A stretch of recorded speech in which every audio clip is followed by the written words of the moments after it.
अनादि सांस्कृतिक शैक्षिक एवं सामाजिक संस्था की तरफ से आप सबका बहुत बहुत स्वागत व अभिनंदन है। आज हम लोग एक ऐसे नाटक की प्रस्तुति देखने के लिए यहाँ पर उपस्थित हुए हैं जो कि बहुत चर्चित विषय है, महाभारत से संबंधित। और हमारे लिए खुशी की बात यह है कि हम लोग नाटक तो बहुत सारे करते रहते हैं और चिट्ठी लिख करके राइटर से परमिशन भी ले लेते हैं कि हम आपका ऐसे नाटक करने जा रहे हैं, हमें परमिट करिए।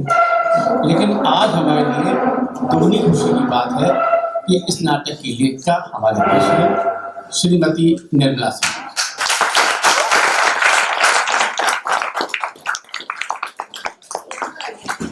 कलाकारों के लिए बहुत कठिन हो जाता है नाटक का प्रस्तुतिकरण करना जब लेखक उनके सामने बैठा होता है। तो ये हम लोगों के लिए, एक संस्था के सभी लोगों के लिए एक चुनौती है। आज का नाटक शरशैया का प्रायश्चित। मैं अनुरोध करूंगा श्री अभिषेक चंद्र सिंह जी से, कीर्तिराज सिंह जी से और संजय सिंह जी से कि आप हमारे मुख्य अतिथि और अतिथियों को लेकर मंच पे आए। हमारे अध्यक्ष हैं श्री DN लाल जी, ये सेवानिवृत्त IAS हैं। मुख्य अतिथि हैं श्री आर प्रकाश जी, ये निदेशक दूरदर्शन हैं। विशिष्ट अतिथि हैं श्रीमती अनीता श्रीवास्तव जी, ये सेवानिवृत्त IAS हैं। और विशिष्ट अतिथि हैं श्रीमती मनोरमा शर्मा जी। आप सभी को लेकर के आप मंच पे आइए। श्री मनोरमा श्रीवास्तव।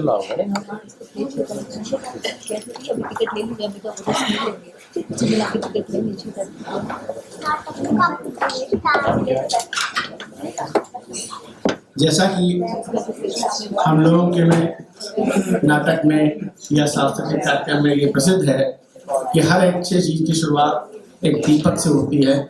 दीपक प्रज्वलन ये शक्ति देता है। ये कार्यक्रम और ऊर्जावान है।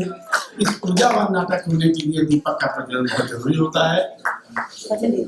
अतः कर्तव्य ध्वन से सभी स्वागत करें दीपक प्रज्वलन का और ईश्वर से प्रार्थना करते हैं हम कि आज का नाटक हमारा और अच्छा हो, सर्वश्रेष्ठ हो।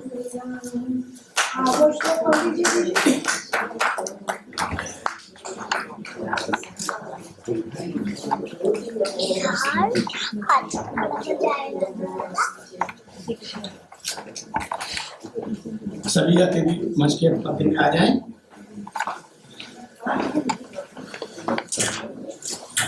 मैं अभिषेक चंद्र जी से अनुरोध करूंगा कि हमारे अध्यक्ष श्री DN लाल जी का पुष्प द्वारा स्वागत करें। सभी अतिथि मंच पर रहें प्लीज, सभी अतिथि मंच पर रहें।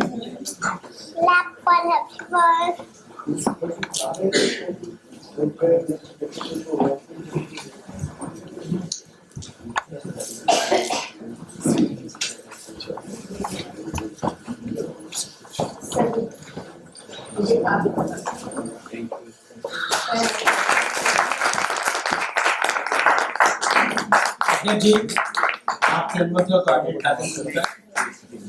मैं श्री अभिषेक चंद्र जी से अनुरोध करूंगा कि हमारे मुख्य अतिथि का पुष्प द्वारा स्वागत करें।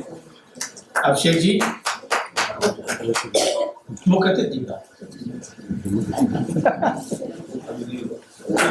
और आगे साल कार्यक्रम प्राप्त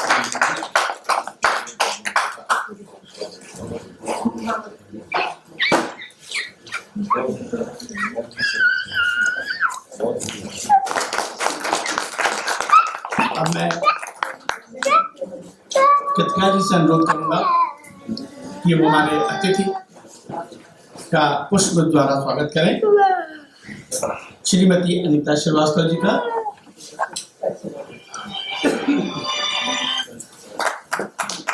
और श्रीमती मनोरमा जी का।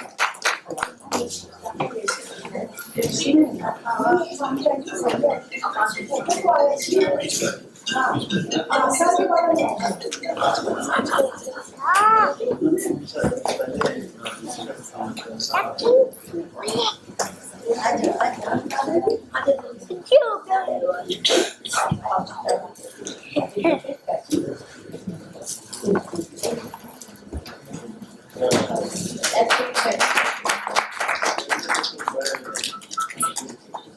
अनुरोध करूंगा हमारे अध्यक्ष जी से कि आज के कार्यक्रम के लिए हमारे कलाकारों को उत्साहवर्धन के लिए आशीर्वाद दें।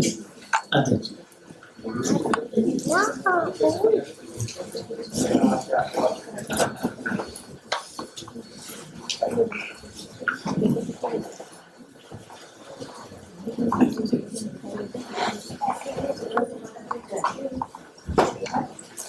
कला सृजन की एक बहुत महत्वपूर्ण और अद्भुत विधा है जिसका आशीर्वाद मां सरस्वती का बहुत ही भाग्यशाली लोगों को प्राप्त होता है। निर्मला जी का यह प्रयास स्तुत्य है। हम लोग उनकी जुझारू प्रवृत्ति से वाकिफ हैं। साहित्यिक प्रतिभा के साथ साथ उनके अंदर एक जुनून भी है अपने लक्ष्य को पाने का, और उसी का परिणाम है ये आज का उत्सव। इसमें मुख्य अतिथि के रूप में आप प्रकाश जी और विशिष्ट अतिथि के रूप में अनीता जी और मनोरमा जी और हिमलता जी, सभी बहुत सारे लोगों को जिनको मैं जानता हूँ लेकिन नाम से नहीं वाकिफ हूँ। आप सब लोगों का बहुत बहुत अभिनंदन है, स्वागत है।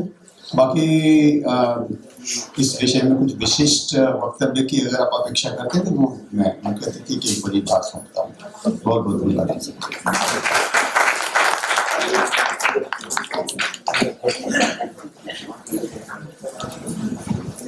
मुख्य अतिथि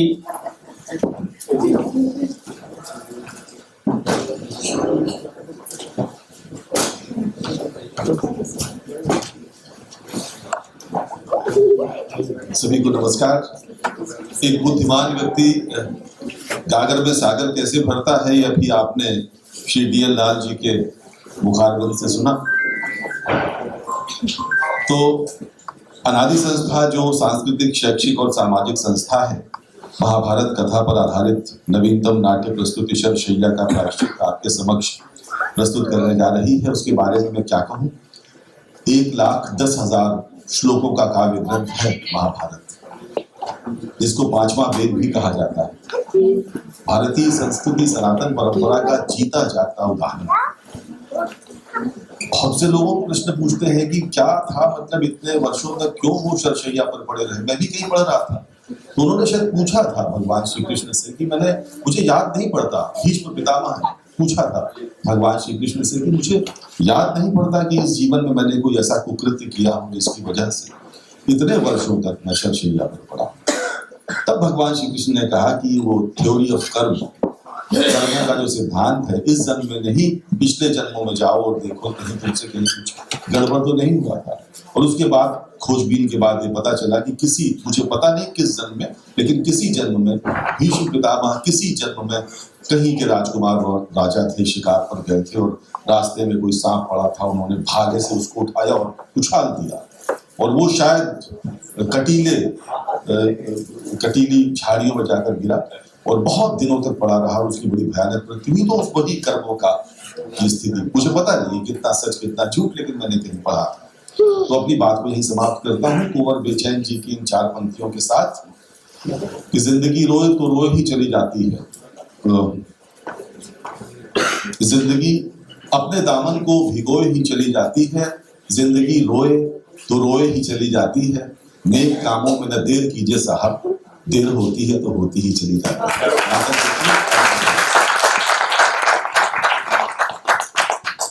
बहुत बहुत धन्यवाद हमारे मुख्य अतिथि निर्मला जी। साहित्य की जगत में एक विशेष स्थान रखती हैं।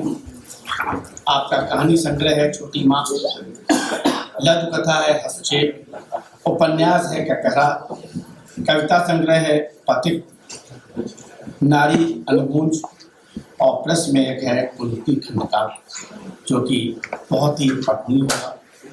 जब आएगा तो हम लोग जरूर पढ़ेंगे। तो हम आज का नाटक शुरू कर रहे हैं। आज का नाटक बहुत गंभीर नाटकों में से एक है। बात महाभारत काल की ही है, लेकिन शैया पर बैठे हुए लेटे हुए भीष्म जी से सब लोग बचे हुए जो लोग थे, 5 पांडव, विदुर, द्रौपदी, कुंती, धृतराष्ट्र, ये अपने मन में उठे प्रश्नों को पूछने जाते हैं। तो भले ही इन्होंने अपने मन में प्रश्नों को पूछा है, लेकिन वो प्रश्न आज हम सब पूछना चाहते हैं। उन प्रश्नों का हम सब आज जवाब चाहते हैं।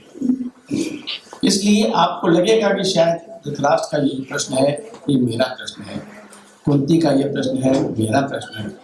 इसलिए नाटक को बहुत ध्यान से देखिएगा, और ध्यान से आप तभी देख सकेंगे जब आप अपने मोबाइल फोन को साइलेंट कर देंगे, क्योंकि ये एक ऐसी चीज है कि आपको निरंतर बेचैन करती है और आपकी स्वतंत्रता में बाधा डालती है। अब तो मोबाइल जब से शुरू हो गया है, 4G 5G स्मार्टफोन आ गए हैं, तब से आदमी व्यस्त ज़्यादा हो गया है और अपने आप में होता जा रहा है। इसलिए आप सबसे अनुरोध है कि अपने मोबाइल फ़ोन को साइलेंट कर दें या वाइब्रेट मोड पे लगा दें, ताकि आपके और कलाकारों के बीच में कोई व्यवधान ना हो। नाटक की समाप्ति के बाद परिचय कराया जाएगा आपका। आप सभी लोग परिचय में, जहाँ 1 घंटा हमारे संग रुकेंगे नाटक देखने के लिए, तो 5 मिनट पात्रों के परिचय के लिए अवश्य रुकें। तो लीजिए, प्रस्तुत है निर्मला सिंह द्वारा लिखित और श्रीमती मोनी देवी द्वारा निर्देशित नाटक शरशय्या का प्रायश्चित।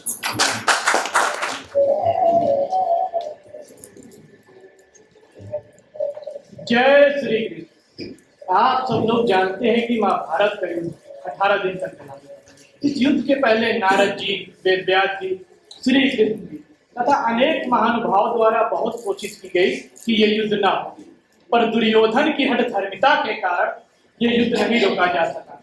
इस युद्ध में सम्मिलित लोगों में से 5 पांडव, युयुत्सु, कृतवर्मा, कृपाचार्य और अश्वत्थामा और तात्री भीष्म जी ही बचे थे।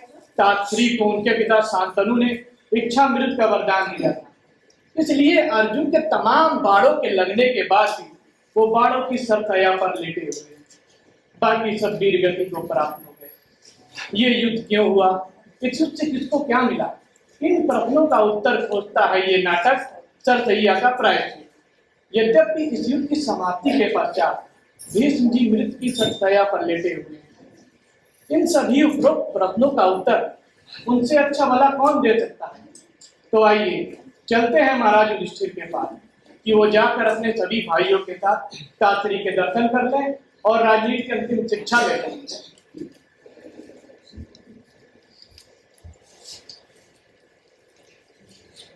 हे केशव, मैं तो कल रात भर नहीं सोया। पितामह के चरण कमलों का ध्यान करके उनके चरितार्थ का स्मरण करता रहा। मैं उन दिव्य पुरुष की तुलना किसी से भी करने की स्थिति पे नहीं पहुंचा। ऐसे तुलना रहे महान प्रज्ञाचक्षु निष्प्रिय पुरुषार्थी की तो स्मृति ही बहुत। फिर उनसे आशीर्वाद और ज्ञान लेना तो हमारा सौभाग्य। हे केशव, वो तो हमारे हस्तिनापुर के बरकत मणि है। हे केशव, वे तो हमारे संबल हैं। पितामह ने हम लोगों को पिता, गुरु, पितामह सबकी आवाज से दीप्तमान किया। पितामह के चलते गुरुकुल दिव्य कुल में शामिल हो गया।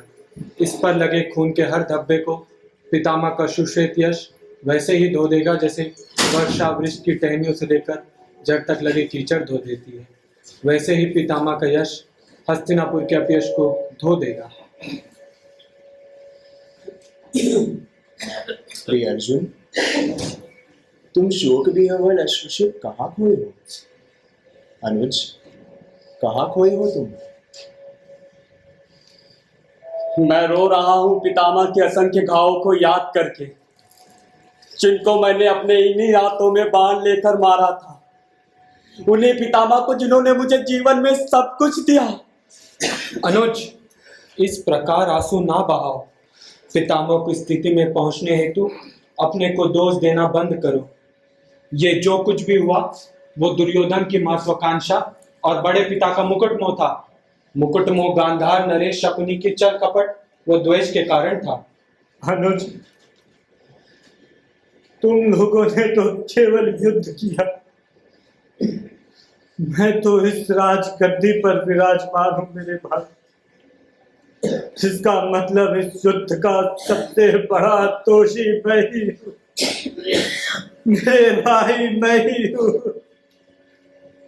नहीं भ्राताश्री, नहीं, दोषी कोई नहीं है।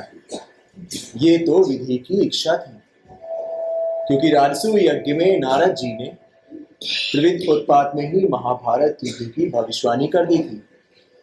इसलिए इसे प्रकृति का मत मानकर ही संतोष किया जा सकता है। सब अपने कर्मों में बंधे हैं और अपने कर्मों का ही फल भोगते हैं। वह केशव, वाह! इसका अर्थ ये हुआ कि भाग्य या समय दोषी है। क्या दुशासन दोषी नहीं है जिसने भरी सभा में मेरा चीर हरण किया? क्या दुर्योधन दोषी नहीं है जिसने भरी सभा में मुझे अपनी जंघाओं पर बैठने के लिए कहा? और क्या महाराज युधिष्ठिर दोषी नहीं है जिन्होंने अपने भाइयों सहित खुद को हार जाने के बाद मुझे दांव पर लगा दिया और हार गए? अगर यह सब विधि का विधान है तो इसका मतलब कोई दोषी नहीं था। तो फिर इतने बड़े युद्ध की क्या आवश्यकता थी? विधि का विधान मानकर चुपचाप रहना चाहिए था। कम से कम इतना बड़ा नरसंहार तो ना हुआ होता। मेरे सारे बच्चे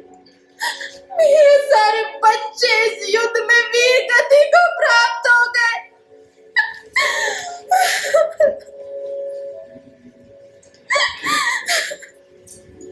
शांत हो जाओ सखी, शांत हो जाओ।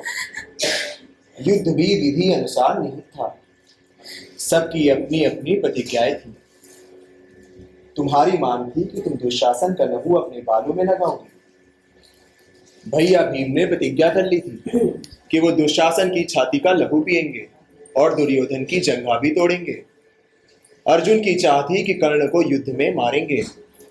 सबकी अपनी अपनी महत्वाकांक्षाएं थी। उसी को विधि के विधान ने हवा दी और इतना बड़ा संग्राम हुआ। सब ने इस युद्ध में कुछ ना कुछ खोया है। किसी ने बेटा तो किसी ने भाई तो किसी ने अपना पिता, और मैंने भी तो अपने प्राणों से प्रिय भांजा अभिमन्यु को खोया है। युद्ध से कोई निष्कर्ष नहीं निकलता है, बल्कि एक सभ्यता का विनाश हो जाता है। महाराज को प्रणाम। कहो दासी, क्या बात? काका श्री विदुर जी आए हैं और आप सबसे मिलने की आज्ञा चाहते हैं। ठीक है, तुम जाओ। काका श्री को हमसे मिलने के लिए आज्ञा की आवश्यकता नहीं। नकुल, सहदेव, तुम दोनों जाकर काका श्री को आदर से लेके आओ। जी भ्राताश्री।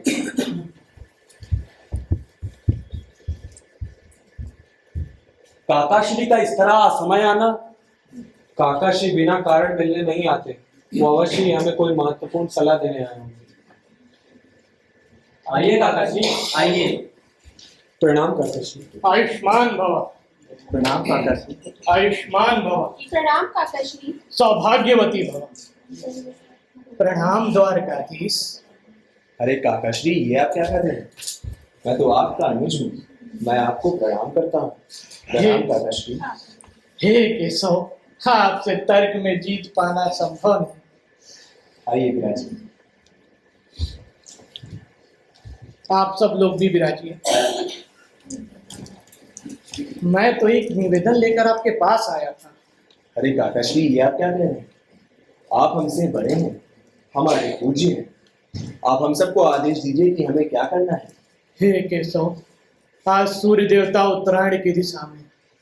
जैसे ही अक्षय तृतीया आरंभ होगी, वैसे ही तात्श्री अपनी इच्छा मृत के अनुसार अपने इस नश्वर शरीर को त्याग देंगे। इसलिए हे केशव, आप सब लोग चलकर तात्री से आशीर्वचन ले लीजिए। आप सही कह रहे हैं काकाश्री। पितामह के इस समय दर्शन अति आवश्यक है। साथ ही ऐसी स्थिति में उनसे राजनीति की शिक्षा लेना भी आप सबके लिए आवश्यक है। हाँ केशव, मेरे मन में भी कुछ प्रश्न हैं जिनका मैं पितामह से उत्तर चाहती हूँ। मैं भी चलती हूँ। पांचाली, ऐसे समय पर उनसे कोई भी प्रश्न पूछना उचित नहीं हो। इस समय वो मृत्युशैया पर है। प्रश्न तो मैं भी पूछना चाहता हूँ बड़े भैया। ठीक है, चलो और सब चलकर अपने अपने प्रश्नों के उत्तर उनसे प्राप्त कर लो, क्योंकि पितामह ने अपना जीवन खुद के लिए नहीं बल्कि दूसरों के लिए जिया है। आप लोगों के प्रश्न पूछने से समय का उन पर कोई अंतर नहीं पड़ेगा। महाराज की जय हो। कहो आज्ञा हो तो कुछ निवेदन करो महाराज। आज्ञा है दासी। महारानी, राजमाता गांधारी और महाराज धृतराष्ट्र भी पितामह के दर्शन की आज्ञा चाहते हैं। ठीक है, तुम जाओ। महाराज धृतराष्ट्र को मैं कैसे आज्ञा दे सकता हूँ? मैं तो उनका सेवक पुत्र, उनकी गद्दी का कार्यपालक। नकुल, सहदेव, तुम दोनों जाकर माताश्री, राजमाता गांधारी और महाराज धृतराष्ट्र को तैयार करो। मैं स्वयं उनको लेकर पितामह के दर्शन के लिए चलूंगा। जी भ्राताश्री। महाराज, अब आप सबको लेकर तात्री के पास चलिए।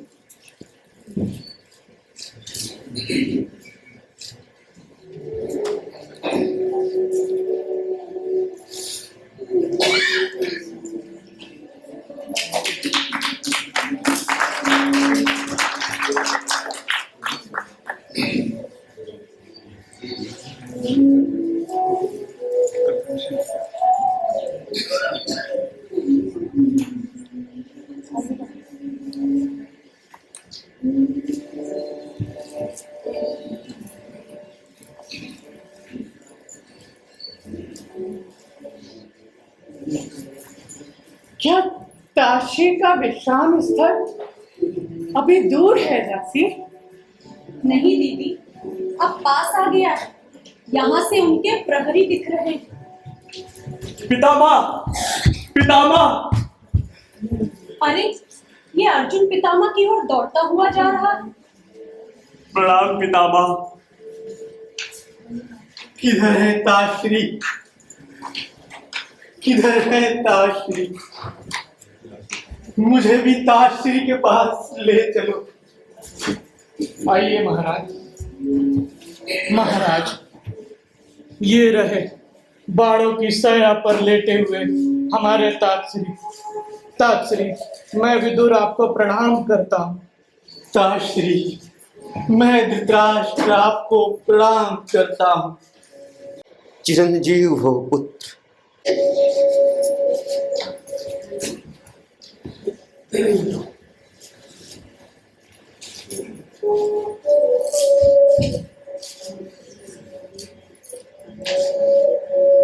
ताश्री, मैं गांधारी आपको प्रणाम करती हूँ। प्रणाम ताश्री।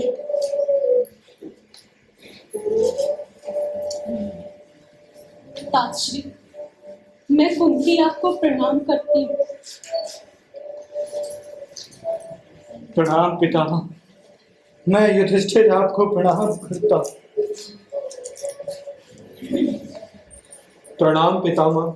मैं भीम आपको प्रणाम करता हूँ। प्रणाम पितामह। मैं पांचाली आपको प्रणाम करती हूँ। प्रणाम पितामह। हम नकुल सहदेव आपको प्रणाम करते हैं।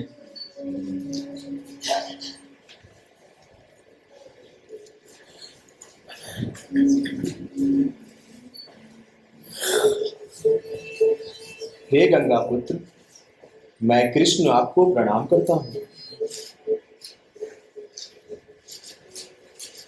हे केशव, मैं तुमको कौन सा आशीर्वाद दूं? तुम तो सभी आशीर्वादों से परे हो। ये तो आपका आशीर्वाद ना देने का बहाना है पितामह। कोई बात नहीं, आपको लेकर इन सबके मन में कुछ प्रश्न हैं। कृपया इनके प्रश्नों का उत्तर देकर इनका सही मार्गदर्शन प्रदान करिए। हे केशव, संसार में ऐसा कोई भी प्रश्न नहीं जिसका उत्तर या समाधान तुम्हारे पास ना हो। मैं तुम्हारी माया अच्छी तरह समझता हूं, फिर भी तुम जैसा कहोगे मैं वैसा ही करूंगा और इनके प्रश्नों का उत्तर दीजिए। हाँ ताश्री, हाँ, आप कुरुवंश के सूर्य थे और सूर्य के रहते ही मेरे सारे परिवार का नाश हो गया। ताश्री, आप मुझे भी अपनी दिव्य शक्ति से यहाँ से ले चलिए। मैंने जब से हस्तिनापुर में अपनी आंखें खोली, जन्मांध होने के पश्चात भी आपके संरक्षण के चलते मुझे किसी प्रकार का कष्ट नहीं हुआ। ताश्री, अब आप भी जा रहे हैं और मेरे सारे पुत्र भी वीर गति को प्राप्त हो गए हैं, तो अब मैं इस पृथ्वी पर कैसे रह सकता हूँ ताश्री, कैसे रह सकता हूँ? पुत्र, तीनों लोकों में तुम्हारा यशगान प्रातः स्मरणीय गीत की तरह गाया जाए पुत्र, गाया जाए। पितामह, मुझे क्षमा कर दो पितामह, मुझे क्षमा कर दो। मैंने अपने इन्हीं हाथों से आप पर बाण चलाए थे पितामह। मैं अपने आप को क्षमा नहीं कर पा रहा हूं पितामह, नहीं कर पा रहा हूं। हे गांडी उधारी, हे कुंती नंदन, हे पांडव पुत्र चक्रवर्ती सम्राट युधिष्ठिर, मैं गंगा पुत्र देवव्रत परशुराम शिष्य आप सभी को जीवन जगत में अकाट सत्य और प्रकृति के निष्णांत सत्य का सारभूत तत्व कहता हूं। पुत्रों, बल के दर्द कभी भी नारी जात का अपमान मत करना पुत्रों, मत करना। ये हमारी वंशधारक है, सृष्टि जगत की पालक है और यही हमारे जीवन की संबल और स्पंदन है। अगर ये प्रसन्नता, सहजता, आत्मीयता और निर्भयता से स्वयंवर या सम्मानित तरीके से स्वेच्छा से यदि किसी पुरुष को वरण करती, पुरुष युवराज ही क्यों ना को यदि वरण करने से इनकार कर देती है तो शौर्य बल से उसका पाणी ग्रहण नहीं करना चाहिए पुत्रों। काशी, ये आप इतने वर्षों के बाद कह रहे हैं? हाँ पुत्री, हाँ, बल के दर्द से आज तक बाहुबलियों ने उनकी ममता और त्याग का केवल उपहास ही किया है। पुत्रों, ये सृष्टि की पालक जगत को जागृत और जीवन देने वाली है, तो इस नारी रूपी नारायणी को प्राप्त करने का तरीका भी तो पवित्र होना चाहिए ना पुत्रों। ये आप क्यों कह रहे हैं ताश्री, क्यों कह रहे हैं? पुत्र, मैंने आजीवन ब्रह्मचर्य रहने की प्रतिज्ञा की थी, किंतु हस्तिनापुर के वंश वृद्धि के लिए मैंने जो दो अमर्यादित तरीके अपनाकर काशी राज्य कन्याओं अंबा, अंबे और अंबालिका स्वयंवर मंडप से अपने भाइयों के लिए जबरन अपहरण न किया हो, राजकुमारी गांधारी को युद्ध में विजित होने, जन्मांध धृतराष्ट्र के लिए यदि उपहार स्वरूप न लाया होता तो आज ये महाभारत भी ना हुआ होता पुत्रों, ना हुआ होता। क्योंकि तब जन्मांधपति के सम्मान में या हस्तिनापुर के वैभव से चिढ़कर गांधारी को अपनी आंखों पर पट्टी न बांधनी पड़ती। पितामह, माता गांधारी ने यदि अपनी आंखों पर पट्टी न बांधा होता तब इस क्रूर युद्ध को किस प्रकार रोका जा सकता था पितामह? यदि गांधारी ने अपनी आंखों पर पट्टी न बांधी होती तो वो अपने भाई शकुनी और पुत्र दुर्योधन के दुर्भाव को हर पल भाप लेती, उसको इतना आगे न बढ़ने देती। वो अपने पुत्र की महत्वाकांक्षा को मर्यादित रखती, न कि उसके अंकुर को हवा पानी देकर इतना पल्लवित होने देती। काशी, आप भ्रातृषि को कुछ भी मत कहिए। उन्हें अपने अपराधों का दंड मिल चुका है।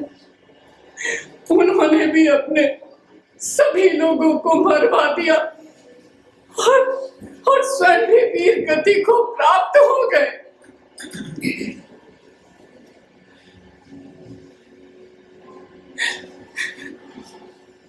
पितामह, जो दुर्योधन महाराज की बात नहीं मानता था, आपकी बात नहीं मानता था, गुरु द्रोण की बात नहीं मानता था, वो भला माता की बात कैसे मान लेता? पुत्र भीम, माता ही पुत्र को पालती है, वही उसमें विचारों, भाव और मूल्यों को भरती है। माता ही अपने बच्चे में उचित अनुचित मर्यादा का अधिकार और कर्तव्यों का अकाट्य संस्कार भरती। वो बचपन से ही अपने पुत्र में सभी निकृष्ट भाव का विरोध कर बच्चे में ऐसी प्रकृति विकसित करती है जिससे बच्चा और सरल और सरगुणी हो जाता है। वो ऐसे विचारों को जान ही नहीं पाता है जिसे जालसाजी, मक्कारी और धोखेबाजी की संज्ञा दी जा सके।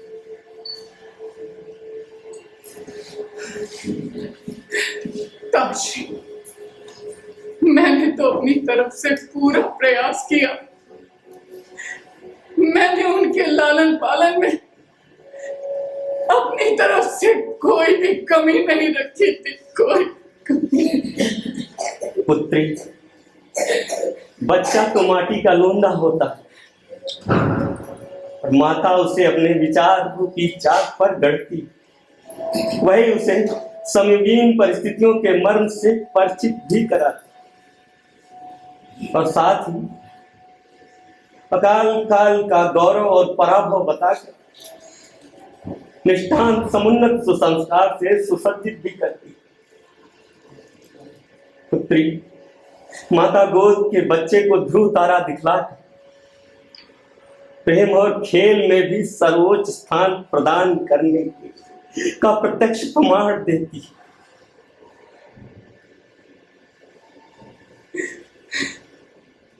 पितामह, शायद आप ठीक ही कह रहे हैं ताश्री।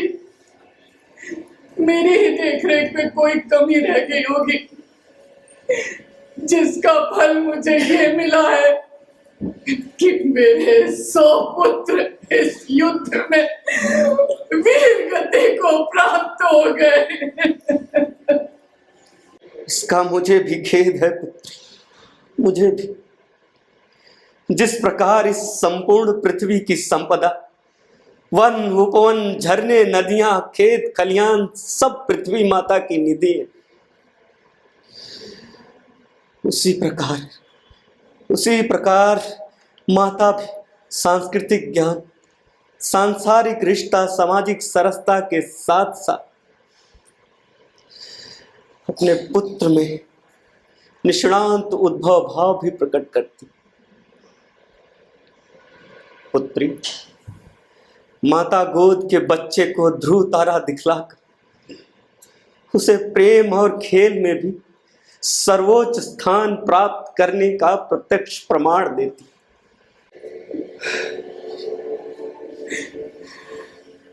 पितामह, क्षमा करिएगा, मैंने आपसे कुछ कहने का दुस्साहस किया, पर आप गुरुवंश के कीर्ति ध्वज हैं पितामह। मैं इसलिए ये कहने को विवश हूँ, आपकी नारी महिमा पर मुझे भ्रम हो रहा है। नहीं पुत्री, नहीं, इसमें भ्रमित होने की कोई बात नहीं। तुम बिल्कुल ठीक कहती हो। मेरी माता ही केवल जल नहीं, संसार की हर नारी जल सदृश जीवन धारा होती, क्योंकि उसकी तो प्रकृति ही जीवन धारा। ये तो पुरुष समाज का उसका उपयोग भोग करने का तरीका है कि वो उसे जीवन धारा समझता है या जीवनहार। पितामह, पुरुष नारी को महत्व देता है। पुरुष ने सदैव से नारी को बुद्धिहीन समझा है। सच पुत्री, सच। जिस प्रकार संपूर्ण ब्रह्मांड में जहां जल नहीं है वहां जीवन नहीं हो सकता, उसी प्रकार जहां नारी रूपी नारायणी नहीं वहां भी जीवन कदाचित नहीं हो सकता पुत्र, नहीं हो सकता। मैंने भी जीवन जल रूपी मां गंगा से प्राप्त असीम स्नेह और प्रेम से सराबोर रहा। फिर अम्बा और अम्बे के भ्रात प्रेम का रसास्वादन किया, पुनः कुंती और गांधारी का सहोदरी सम्मान पाया, द्रौपदी का पुत्रवत प्रेम पाया, पर निज प्रतिज्ञा ब्रह्मचर्य के चलते मैं पत्नी सुख से वंचित रहा पुत्री, वंचित रहा, जिसके कारण मुझ में वो सरलता, सहजता और मधुरता नहीं आ पाई पुत्री, नहीं आ पाई, नहीं आ पाई। पितामह, आपने विवाह नहीं किया, आपने सदैव स्त्री को दूर से ही देखा है। आपने अपने जीवन में स्त्री के प्रति ऐसा क्या अनुभव किया कि आज आप ऐसा कह रहे हैं? पुत्री, मैंने शक्ति को केवल पौरुष शक्ति के रूप में देखा और हस्तिनापुर के सिंहासन की सुरक्षा को ही सर्वोपरि समझा। इसके बाद मैं नारी सुरक्षा और उसके स्वाभिमान पर कभी नहीं जा पाया, कभी नहीं जा पाया, जिसके चलते मुझे श्रेष्ठ कुल मां गंगा से जन्म लेकर भी जीवन पर्यंत दुख, ग्लानि और विवशता भरा जीवन जीना पड़ा। पृथ्वी पर त्याग और शक्ति का पर्याय इच्छा मृत्यु को वर्ण करने वाला मैं देवव्रत, आज तुम नारियों की अवहेलना के चलते इतने समय से इस बाणों की शैया पर पड़ा। अपने जीवन के लेखा जोखा में स्वयं को पूर्ण नहीं पा रहा हूं पुत्र, नहीं पा रहा हूं। मुझको क्षमा कर देना पुत्र, क्षमा कर देना। पितामह, हम आपको क्षमा करने वाले कौन होते हैं?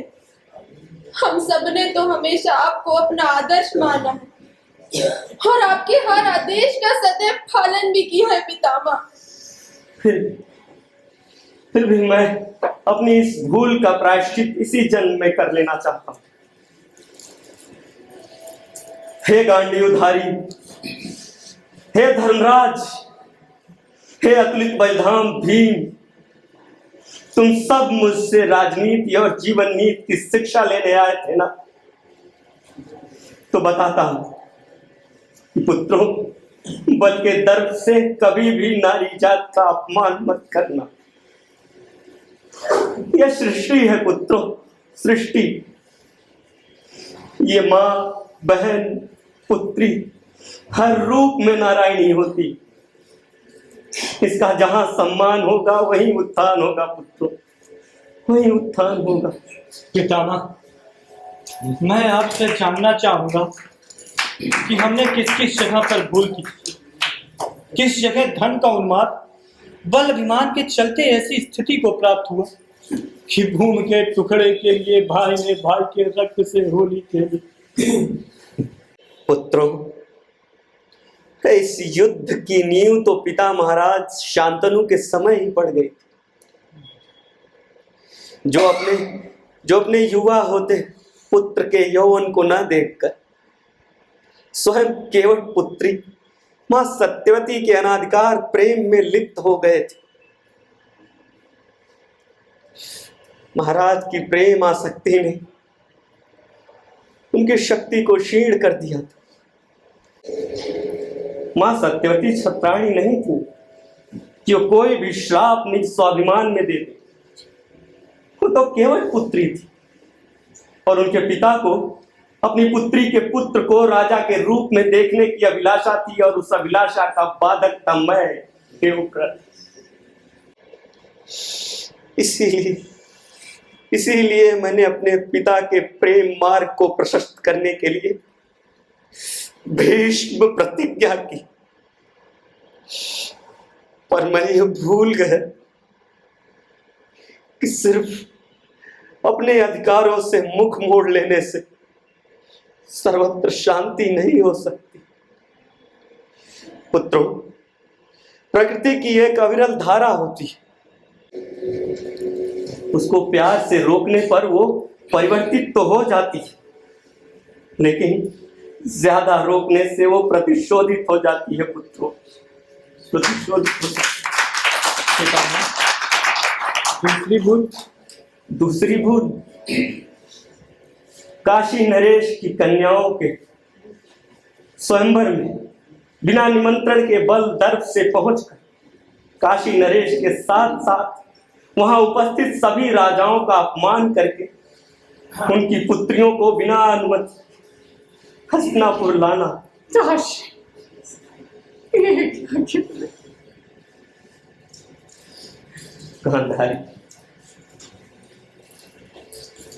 गांधार देश पर आक्रमण कर युद्ध संधि स्वरूप तुमको मानना सबसे बड़ी वजह बनी पुत्री, सबसे बड़ी वजह। यदि मैं तुमको बिना बताए जन्मांध धृतराष्ट्र से तुम्हारा पाणी ग्रहण नहीं करता तो तुम अपनी आंखों पर यह पट्टी कदाचित नहीं बांधती,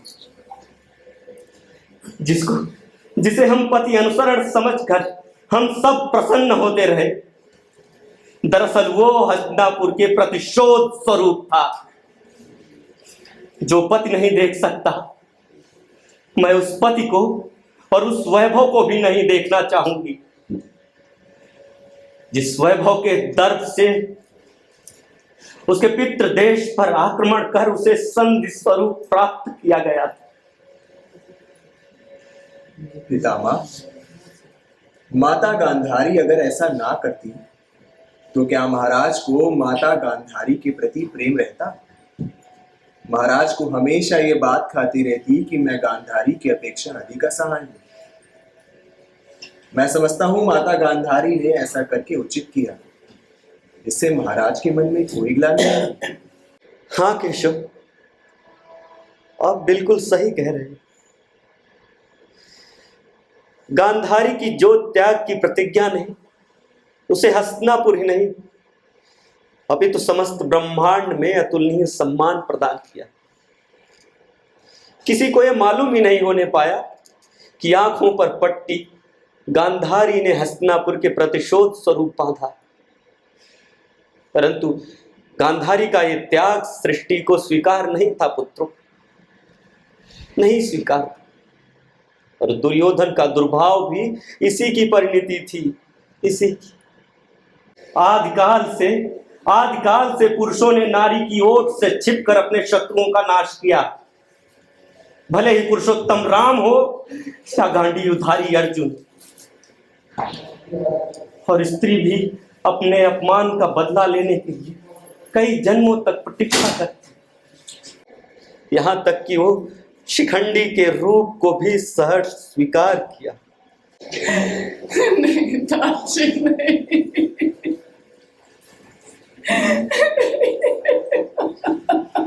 मत रो गंधारी, मत रो। ये सरसैया, ये महाभारत का युद्ध, ये सब कुछ तुम देवी अंबालिके, देवी कुंती और अग्नि उत्पन्न द्रौपदी के अपमान का ही तो परिणाम है।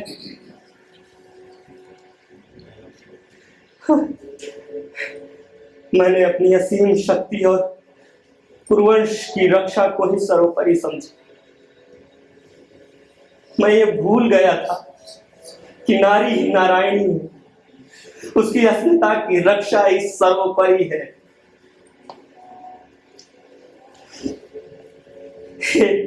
हे हस्तिनापुर के वासियों, हे दिदिंगत के ऋषियों, सूर्यवीरों, भूलोक पाताल लोक के वासियों, मेरी इस भूल को क्षमा करना। बस करिए ताशी, बस करिए, बस करिए। जो समय इस राजकुमारी ने आपकी शक्ति के दम्भ के चलते शापित व निज इच्छा के विपरीत जीवन व्यतीत किया हो, उसका प्रायश्चित मात्र क्षमा याचना से नहीं हो सकता है ताशी, नहीं हो सकता है ताशी। हम स्त्रियां पुरुष के शक्ति बल की तुलना नहीं है। जो पराजित पिता, पराजित राज और पराजित पति के पास उनकी वैभव और विलासिता की धरोहर हो, वो अपने हर ऋण को नारी के बदले में उतार सके ताशी, उतार सके ताशी।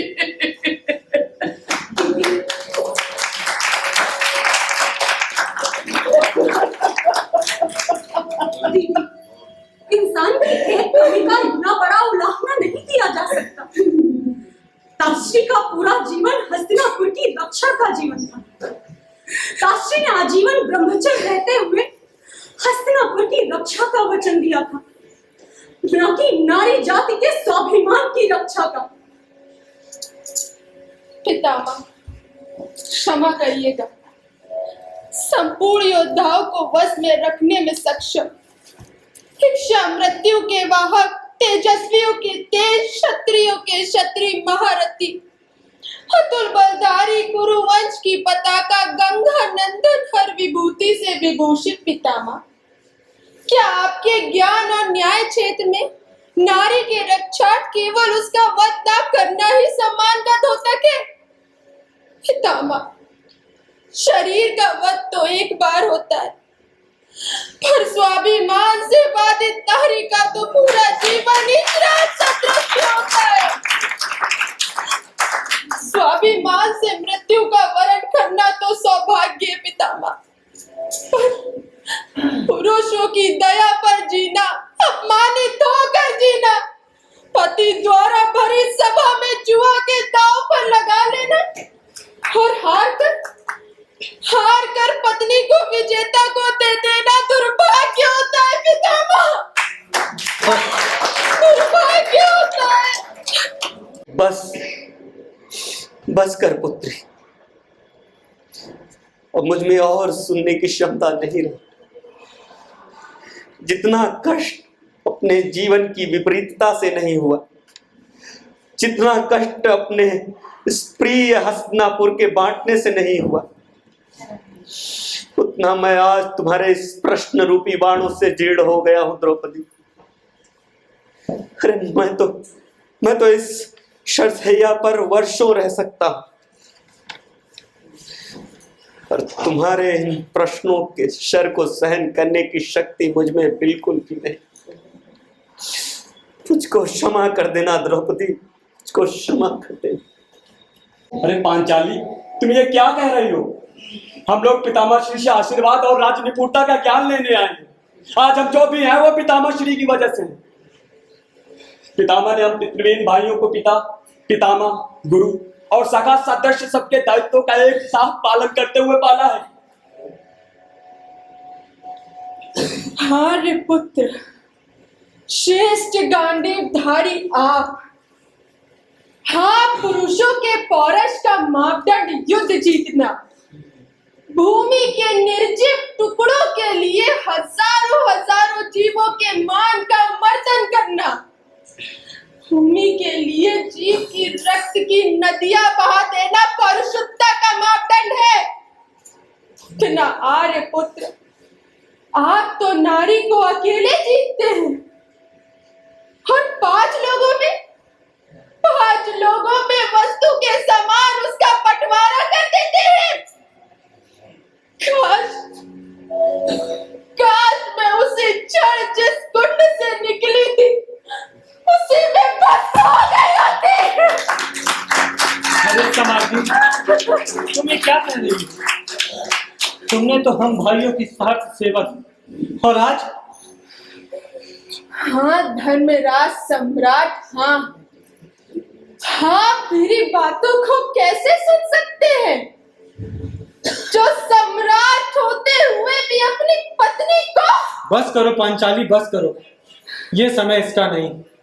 माताश्री ने जो कुछ भी किया, जो उसकी धर्मनीति और समय की मांग थी। समय सर्वत्र बलवान होता है, वह असंभव को भी संभव कर देता है। पुत्र, कह लेने दो इसे। इसके हृदय में जितना विष है उसको निकाल लेने दो, जिससे विष से धधकती इसकी छाती शीतल हो जाए। तुम लोगों ने कुरुक्षेत्र का युद्ध अवश्य जीत लिया, पर नारी के दिल को नहीं जीत पाए। स्वयंवरों में तुम वीरता के बल पर स्त्री के शरीर को परास्त करते हो, उसके भाव उद्गार को नहीं, उसके स्वाभिमान को नहीं। नारी कोई वस्तु नहीं है पुत्र, जो एक बार मूल्य देकर प्राप्त कर ली जाए। मैं ठीक कह रही हूं ना केशव? बुआ, नारी के उद्गार को मूल्य देकर नहीं चुकाया जाता। इसका तो हर क्षण नारी के सम्मान में निहित होता है। जो पुत्र अपने रक्षक पिता, भाई, पति और पुत्र के सम्मान को ही अपना सम्मान समझती है, उस नारी के हृदय में गंगा का अवलोकन करना मर्द जाति को शायद ही आता हो। मर्द जाति तो नारी को अपनी जागीर और बहुत जगत दासी ही समझता है। पुत्र, नारी तो जीवन धारा है, जो ताउम्र जीवन रस देती रहती। ये इसका प्राकृतिक गुण है पुत्र, इसका कभी अवसान नहीं होता। पर माँ, हम लोगों ने ऐसा क्या किया जिससे नारी जात को ठेस लग गई? यही पुत्रों कि अश्वमेध यज्ञ अवश्य कर लेते हो, किंतु नारी सम्मान में कायरता कर जाते हो। हाँ पुत्र, हाँ, तुम लोगों ने नारी को सदा से अपना सेवक ही समझा। उसका हर रूप पुरुषों का आजीवन ऋणी होता है। तुम उसको माता के रूप में पाकर उससे जन्म लेने का अधिकार तो रखते हो, उसका सम्मान भी कर लेते हो, पर पुत्र इस नारी अंश के अन्य रूपों के गौरव का ध्यान नहीं रखते। पराजित पिता से उसकी पुत्री को द्रव्य समान बलवत ले लेते हो, पर क्या किसी विजित कन्या से उसकी अभिलाषा जानने का प्रयत्न करते हो? माँ, आपने जन्म से लेकर आज तक यह अनुभव नहीं होने दिया कि आपने हम भाइयों की सेवा स्वेच्छा से, हृदय से करती हैं, ना कि किसी बंधन से। और आज इस तरह की उल्हाना बातें करती हैं जो हम भाइयों के जीवन में असंभव है। माँ, ये मैं आज क्या सुन रहा हूँ? हाँ पुत्र, हम स्त्रियां जो करती हैं वो हृदय समर्पण भाव से करती, किसी संभावना में नहीं। यह हम स्त्रियों की प्रकृति है पुत्र। हम निज जीवन देकर दूसरों को जीवन देते हैं, आशीर्वाद देकर तिल तिल गलकर। पुत्र, हम स्त्रियां तो प्यार की हिम्मत है, उसका जीवन स्वयं को गलाकर दूसरों को भरना।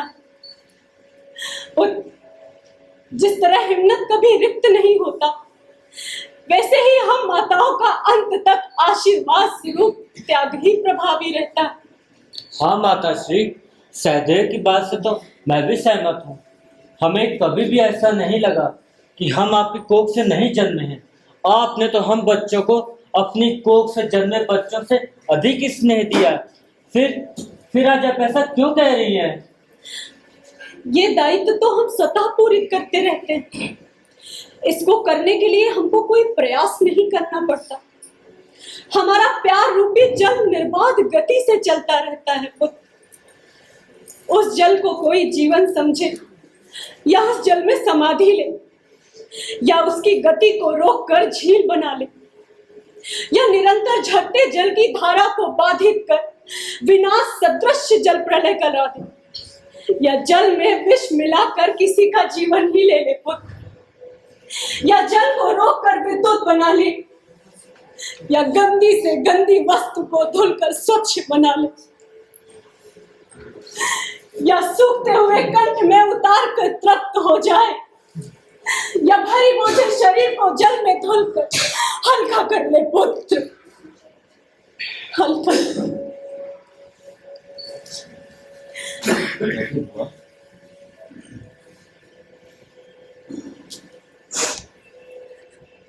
पितामह, आपने माता की महत्ता को दीप्तमान किया। अब पांडवों को राजनीति, सामाजिक जीवन की महत्ता, निष्णांत व्यवहार और कर्म को व्याख्यात करने का कष्ट करिए। आप पृथ्वी पर न्याय की प्रतिमूर्ति, ज्ञान की गंगा, संयम के योद्धा और शक्ति की संज्ञा है पितामह। आप इन पांडवों में सर्वनाश के पश्चात आशा की चमक और उत्साह की पुलक पैदा करिए। ये पांडव इस युद्ध में हुए विनाश से निराश हो गए हैं। तात्श्री, इन्हें ये समझाइए कि पृथ्वी पर ही भूकंप आता है और पृथ्वी सब मटिया मेट कर तहस नहस कर देती है, और उसके इसी विध्वंस के बाद ही जीवन के नए पल्लव पल्लवित होते हैं और पुष्पित होते हैं। तात्श्री, इंसान भी भूकंप के बाद पृथ्वी को छोड़ नहीं देता, बल्कि फिर से नए सिरे से नए जीवन को प्रारंभ करता है। पुत्रों, आप सब जगत पालक और जगत जनार्दन के स्नेह पात्र हैं, और जब सूर्य ही चमक रहा हो तो वहां दीपक का क्या काम। लेकिन अनुष्ठान आदि में दीपक को दिन में ही प्रज्वलित करते। ये भी एक अनुष्ठान ही है हस्तिनापुर के लिए। पुत्रों, मैंने आप सबको जीवन में नारी का महत्व समझाया। अब आप सब राजनीति के निष्णांत उद्भव भाव सुनिए। तात्श्री, युधिष्ठिर अब महाराज बन गए। सभी पांडवों को अपनी प्रजा का पालन करना है। ये अब कैसे राज्य करें और प्रजा का पालन कैसे करें, इस विषय में इन्हें राजनीति की शिक्षा दीजिए। हे धर्मराज, भले ही गुरु द्रोणाचार्य ने तुमको राजनीति की सफल शिक्षा दी है, लेकिन मैं सिर्फ इतना कहना चाहूंगा कि हे राजन, किसी भी राजा को अपने देश की सीमा को बढ़ाने की नीयत से दूसरे देश की सीमाओं पर आक्रमण नहीं करना चाहिए। अपने देश की रक्षा के लिए आस पड़ोस के सभी राजाओं का सम्मान करना चाहिए। यदि देश हित में युद्ध आवश्यक तभी उसे स्वीकारना चाहिए, लेकिन सर्वप्रथम उसको टालने का ही प्रयत्न करना चाहिए। यदि यदि सारे प्रयास विफल हो जाएं, तभी अंतिम विकल्प के रूप में युद्ध करना चाहिए। पितामह, मैं एक दासी हूँ। मुझे आपके पारिवारिक मामले में बोलने का कोई अधिकार नहीं है, लेकिन फिर भी मेरे मन में एक प्रश्न विदित कर रहा है। आज्ञा हो तो पूछूं। पुत्री, मैंने कभी भी किसी दास या दासी को दासत्व की दृष्टि से नहीं देखा। मैंने तुम सबको हमेशा अपने परिवार का सदस्य ही समझा। पूछो पुत्री, तुम भी पूछो, क्या पूछना चाहती हो, पूछो। पितामह, युद्ध में सैनिकों का भी बहुत महत्वपूर्ण स्थान होता है। युद्ध में सैनिक कब और क्यों लड़े, उन्हें भी ये सोचना चाहिए। यदि उन्हें ये ज्ञात हो कि युद्ध अनुचित है, तो वो युद्ध करने से मना कर दे। क्या उन्हें ये सोचने का अधिकार नहीं है? पितामह, उनके ऐसा करने से कम नरसंहार तो कम होगा। पितामह, इस युद्ध में मेरे पिता, मेरे भाई पांडव सेना के पक्ष में और मेरे पति कौरव सेना के पक्ष में युद्ध करते हुए वीर गति को प्राप्त हो गए। अब बताइए मैं क्या करूं, कहाँ जाऊं? नहीं पुत्री, सैनिकों को ये अधिकार नहीं, क्योंकि वो राज्य से बंधे होते, जैसे मैं बंधा था। लेकिन सदैव ही जनसंहार को कम करने की ही रणनीति अपनानी चाहिए, क्योंकि युद्ध लड़ रहा हर इंसान सिर्फ जीवन यापन के लिए ही रणभूमि में योद्धा से युद्ध लड़ता है और मरकर वीर गति को प्राप्त हो जाता है। पर विजित तो राजा ही होता है ना, इसीलिए राजा को ही पराजित करने की रणनीति अपनानी चाहिए। विजित भूमि को युद्ध संधि स्वरूप पराजित राज्य को वापस कर देना चाहिए। पुत्रों, प्रजा प्रसन्न रहती है तो देश प्रसन्नचित रहता है। इसीलिए प्रजा की प्रसन्नता का सदैव ध्यान रखना चाहिए। अपने राज्य के आकांक्षी नागरिकों और स्थानों की देखभाल करनी चाहिए और उसका ठीक से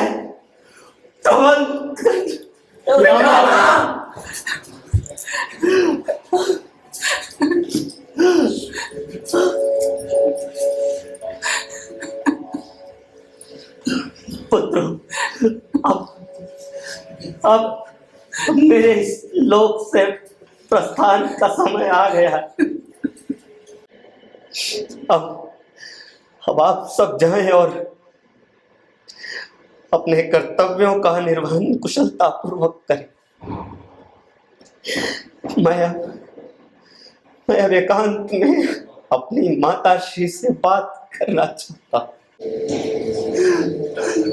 चलिए, अब सभी पितामह को अकेला छोड़ दीजिए।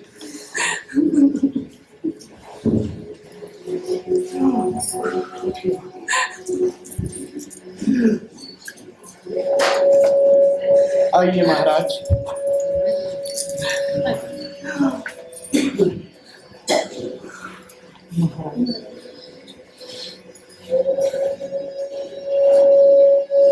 प्रणाम ताश्री, प्रणाम ताश्री।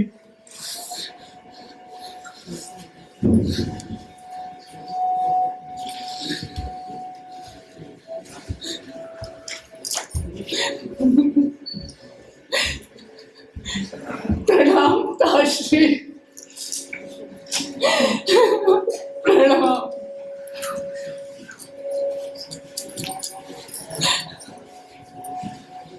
प्रणाम ताश्री।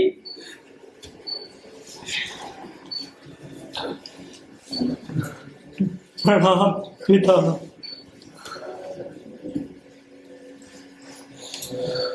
प्रणाम पितामह।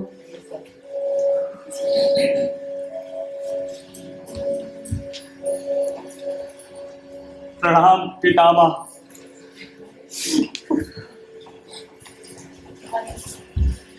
प्रणाम पितामह।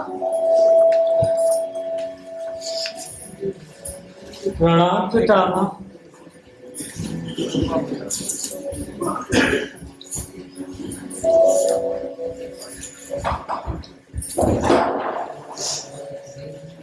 प्रणाम पितामह।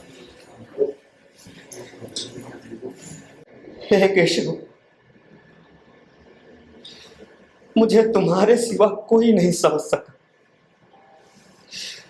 तुम तो मेरी पीड़ा समझते हो ना। पितामह, मैं सब कुछ समझता हूँ, और क्या मेरा समझ लेना आपके लिए पर्याप्त नहीं है? आज्ञा दीजिए।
काका श्री, अपने सभी जनों को खोने के पश्चात अब ये मुकुट मस्तिष्क पर शोभा नहीं देता। महाराज, आपको अज्ञानियों जैसा बर्ताव शोभा नहीं देता। महाराज, आप तो धैर्य की प्रतिमूर्ति हैं, आपको इस तरह शोक शोभा नहीं देता। राजा को तो वैसे भी हमेशा संभाव में ही रहना उचित होता है। राजन, आप अपने सभी भाइयों पार्षदों को उनके दायित्वों को पूरा करने को कहिए। महाराज, यदि तात्श्री प्रसन्नचित होकर आशीर्वाद देकर गए हैं तो आपको इस तरह शोकाकुल होना उचित नहीं है। अर्जुन, भीम, नकुल और सहदेव, आप सब मेरे राज्य में ये प्रचारित करवाएं कि पितामह ने मृत्यु वरण से पूर्व जो अंतिम परामर्श दिया कि कहीं भी नारी जात के विरुद्ध किसी भी प्रकार का अपराध ना होने पाए, इनका शोषण राजद्रोह माना जाएगा।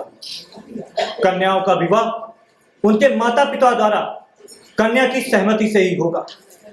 मेरे ही नहीं, मेरे मित्र राज्यों में भी ऐसा कहने को कहा जाए। यदि कोई भी राज्य स्त्री जात का अपराध व शोषण करता है तो मेरा देश उसके प्रति शस्त्र उठाने में तनिक भी संकोच नहीं करेगा। महाराज, अब समय आ चुका है मेरे महाराज धृतराष्ट्र, भाभी श्री गांधारी और भाभी श्री कुंती जी का वानप्रस्थ प्रस्थान करने का। काका, आप हम सबको वानप्रस्थ प्रस्थान करने की आज्ञा दीजिए। आप सब चले जाएंगे तो हम सब अनाथ हो जाएंगे। नहीं, मैं आपको यह आज्ञा नहीं दे सकता। भ्राताश्री मोहम्मद कीजिए, काकाश्री सही कह रहे हैं। एक न एक दिन तो उनको हमसे अलग होना ही है, और अब उनकी ये उम्र वानप्रस्थ की है। दे दीजिए उनको यह, ताकि वे अपने तप द्वारा ऊंचे लोगों को प्राप्त कर सकें। ठीक है। तो हम सब स्वयं उनको वन तक छोड़ने चलेंगे। नहीं महाराज, यदि आप उनको वन तक छोड़ने चलेंगे तो मोह के कारण न आप उनको छोड़ पाएंगे न वो लोग आपको ही छोड़ पाएंगे। इसलिए हमें कल प्रातः ही महल से विदा कीजिए। मैं चलने की तैयारी करता हूँ। प्रणाम ताताश्री। आयुष्मान भव।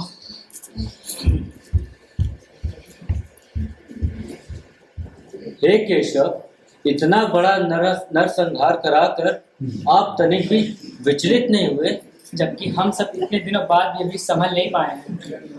हे केशव, अगर तुम चाहते तो ये युद्ध रुक सकता था और इतना बड़ा नरसंहार होने से बच जाता। क्या तुम ये मानती हो कि नरसंहार का दोषी मैं हूं? जबकि मैंने तो इस युद्ध में शस्त्र भी नहीं उठाया था। आपको कुछ भी करने की आवश्यकता नहीं। आप तो अपने इच्छा मात्र से सब कुछ कर सकने में समर्थ हैं। नहीं सही, मैंने पहले ही कहा था कि सब अपने अपने कर्मों में बंधे हैं और अपने कर्मों का ही फल भोगते हैं। मैं प्रकट होता हूं, मैं आता हूं। जब जब धर्म की हानि होती है तब तब मैं आता हूं। जब जब अधर्म बढ़ता है तब तब मैं आता हूं। सज्जन लोगों की रक्षा के लिए आता हूं, दुष्टों के संहार के लिए आता हूं और युग युग में जन्म लेता हूं।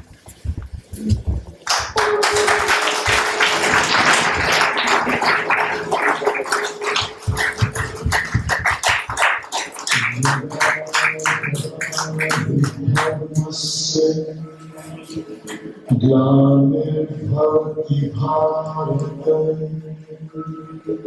अभ्युत्थानम् अधर्मस्य तदात्मानं सृजाम्यहम् परित्राणाय साधूनां विनाशाय च दुष्कृताम् धर्म संस्थापनार्थाय संघरामि युगे युगे।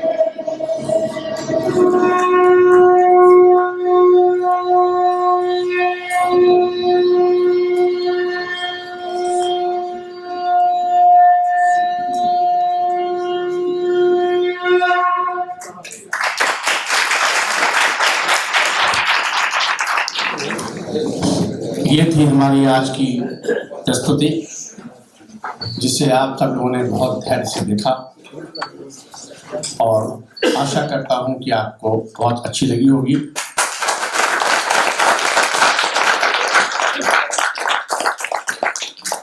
इस तरह की नाट्य प्रस्तुतियों के लिए हमेशा धन की आवश्यकता रहती है। धन होता है तभी नाट्य प्रस्तुतियां होती हैं। अगर आप में से कुछ लोगों को लगे कि नाट्य प्रस्तुति अच्छी है तो हम लोगों को आर्थिक सहयोग जरूर करिएगा। अब मैं आपका परिचय कराता हूं सभी कलाकारों का। धृतराष्ट्र सौरभ शुक्ला, कामधारी विनीता सिंह जी, 1 घंटे तक पट्टी बांध करके बैठना एक मुश्किल काम है और इन्होंने 1 घंटे पट्टी भी बांधी है। हम लोग 20 दिन से रिहर्सल कर रहे हैं और 15 दिन लगातार पूरे पट्टी बांधते हैं।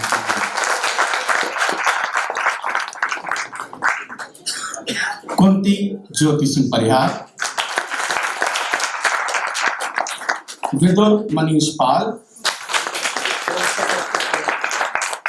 युधिष्ठिर विशाल श्रीवास्तव।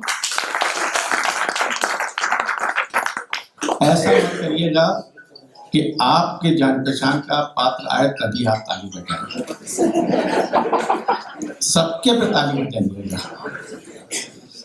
भीम यश राय,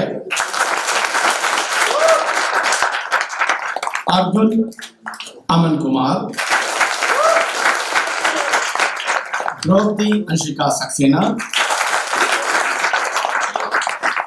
नकुल राम कुमार यादव, सहदेव वैभव कश्यप। इन लड़के ने पहली बार नाटक किया है, पहली बार नाटक बोला है, इसलिए एक तारीफ।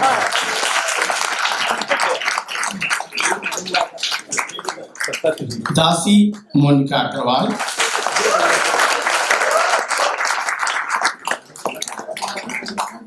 अब बारी है एक ऐसे व्यक्ति की जिसमें लगभग 45 मिनट लेटे लेटे सारे डायलॉग हुए।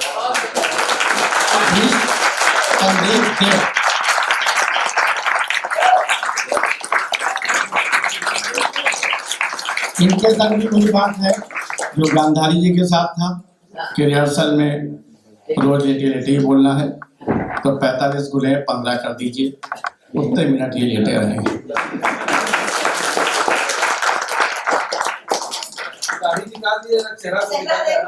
गाड़ी अब मेकअप हटा दीजिए, कॉस्ट्यूम मेकअप मैन ये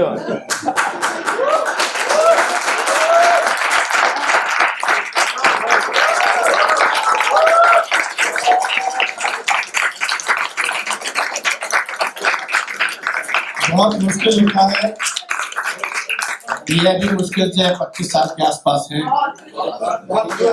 और माना गया है कि भीष्म की उम्र करीब 400 साल थी। 400 साल की उम्र के व्यक्ति का कैरेक्टर करना और इतने बड़े बड़े डायलॉग्स को बिल्कुल याद रखना, एक ताली और।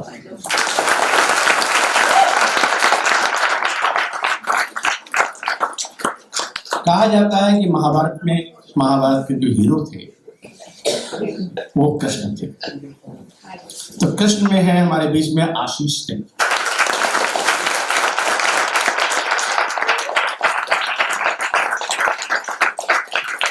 पूरी प्रस्तुति में मंच के पीछे बहुत से किरदार होते हैं जिनकी वजह से नाटक मंच पर अच्छा लगता है। उसमें मुख्य सज्जा में हम आमंत्रित कर रहे हैं राजकिशोर गुप्ता। मेकअप का बहुत महत्व होता है, जितने भी मास्टर प्ले होते हैं या हिस्टोरिकल प्ले होते हैं उसमें मेकअप मैन का बहुत बड़ा रोल होता है। उसके बाद आता है म्यूजिक। म्यूजिक पे थे हमारे राहुल शर्मा।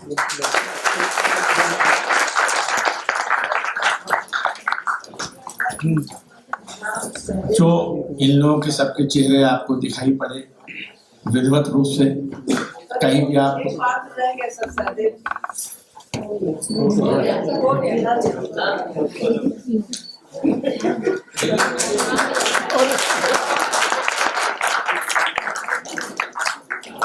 असल में क्या है, ये इससे मुझे पता लग रहा है कि आपको नाटक बहुत अच्छा लगा।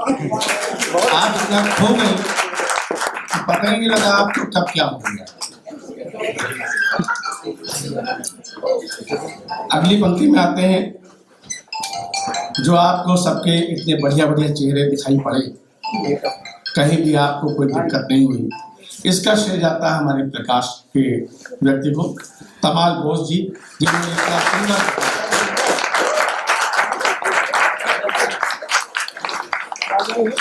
हमारे प्रेमित्र अग्रवाल जी जो वरिष्ठ प्रशासनिक अधिकारी भी हैं, उन्होंने अभी अभी मंच पे आके 1000 रुपये हमें दिया है, उनके लिए जोरदार।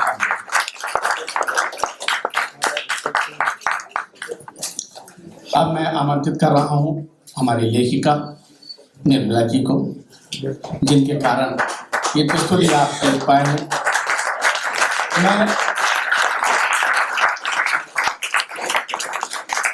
मैं चाहे फिल्म हो या नाटक हो, उसमें सर्वश्रेष्ठ अगर कोई व्यक्ति को मानता हूं तो वो है लेखक। अगर लेखक लिख के नहीं देगा तो ना ही फिल्म बन पाएगी और ना ही नाटक हो पाएगा। मैं आमंत्रित करता हूं मंच पे आज की निर्देशिका मुन्नी देवी जी को।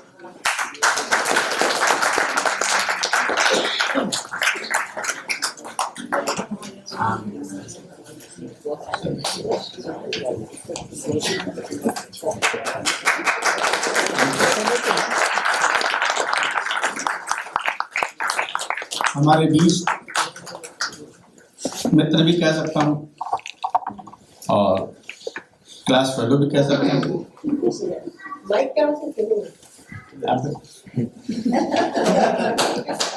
करुणा जी हमारे बीच हैं। मैं करुणा जी को क्लास फेलो इसलिए कह रहा हूँ एक नाट्य लेखन कार्यशाला में हम लोग क्लास में थे पंचवैल, और आपका लिखा हुआ, आपका संगठित नाटक, आपने आदिवासी जनजाति के लोगों पर आपने बहुत रिसर्च की है। आदिवासियों में एक झारखंड के हैं बिरसा मुंडा जी, उन पर आपने शोध किया और उनके शोध पर आधारित नाटक हमने नवंबर माह में सितंबर में किया था, जो बहुत प्रशंसनीय रहा। और जिन्होंने देखा होगा वो एक बार ताली बजाओ। मैं करुणा जी से निवेदन करूंगा कि हमारी लेखिका महोदय को शाल उठा के सम्मानित करें।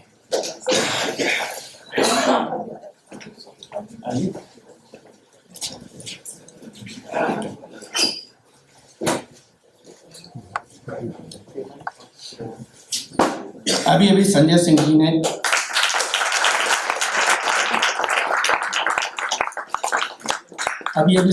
जी ने हमको 1100 रुपये आर्थिक सहयोग किया है। इसके लिए एक बार जोरदार तालियां।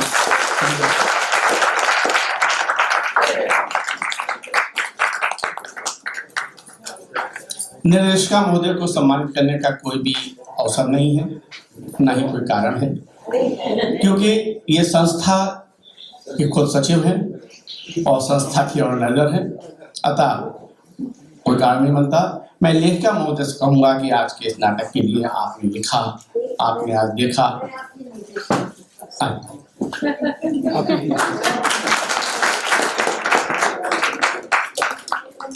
श्रीमती मनोरमा श्रीवास्तव।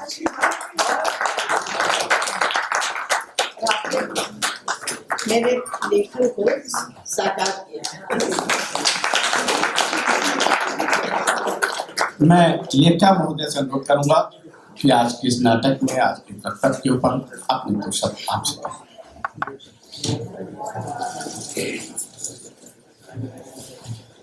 यहाँ पर मौजूद सभी लोगों को प्रणाम करते हुए मैं कहना चाहूँगी कि ये कोई भी साहित्य हो, साहित्यकार के एक दिन की रचना नहीं होती है।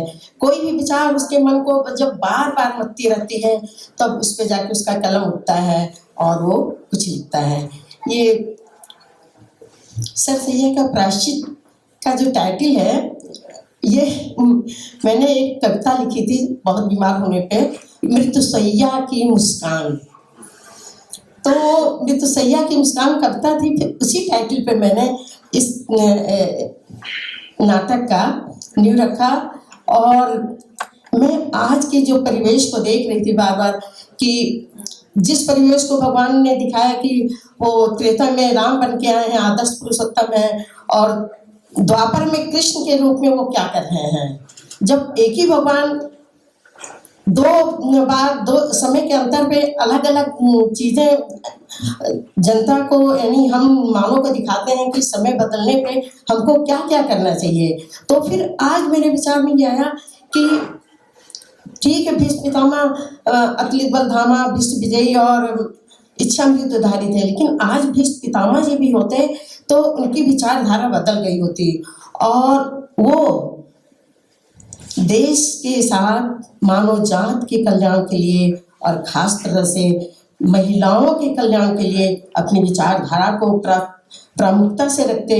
और उसका ही शायद ये नतीजा था सर सैयद का प्रायश्चित, कि मेरे समझ में अगर आज भी पितामह जी नहीं होते तो सर सैयद पे प्रायश्चित करते कि मैंने जो किया शायद वो नहीं करना चाहिए था। ये ठीक है, उस समय की ज़रूरत रही होगी और पितामह जी ने किया होगा, लेकिन मेरे समझ में ये जो नाटक लिखी गई है, आज के संदर्भ में लिखी गई है कि भीष्म पितामह जी इस समय में और अपने विचारों को ऐसे परिवर्तित करते हैं। सभी को प्रणाम।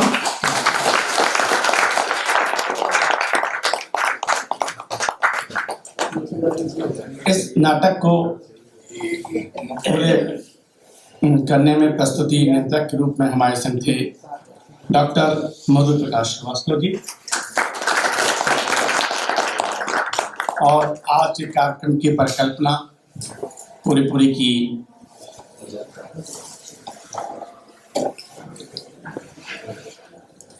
तो इस तरह से ये हमारा आज का कार्यक्रम हुआ और मैं प्रदीप अग्रवाल जी का और संजय सिंह जी का बहुत आभारी हूँ। नहीं क्या पूरे मंच के सदस्य आभारी हैं कि आपने आज हमें मंच पर एक आर्थिक सहयोग दिया, उसके लिए बहुत बहुत धन्यवाद। हम लोग मासिक श्रृंखला के अंतर्गत लगभग हर महीने नाटक करते रहते हैं। यदि आप लोग हमारे नाटक लगभग देखना चाहते हैं तो हमारे फ़ोन नंबर पे आप भेज दें मैसेज, तो हम आपको अपने दर्शक लिस्ट में शामिल कर लेंगे ताकि आपके पास हर महीने हमारे नाटक की सूचना पहुंचती रहे। ये उम्मीद करते हुए कि अगली बार हम लोग फिर कहीं ना कहीं मिलेंगे। शुभ रात्रि।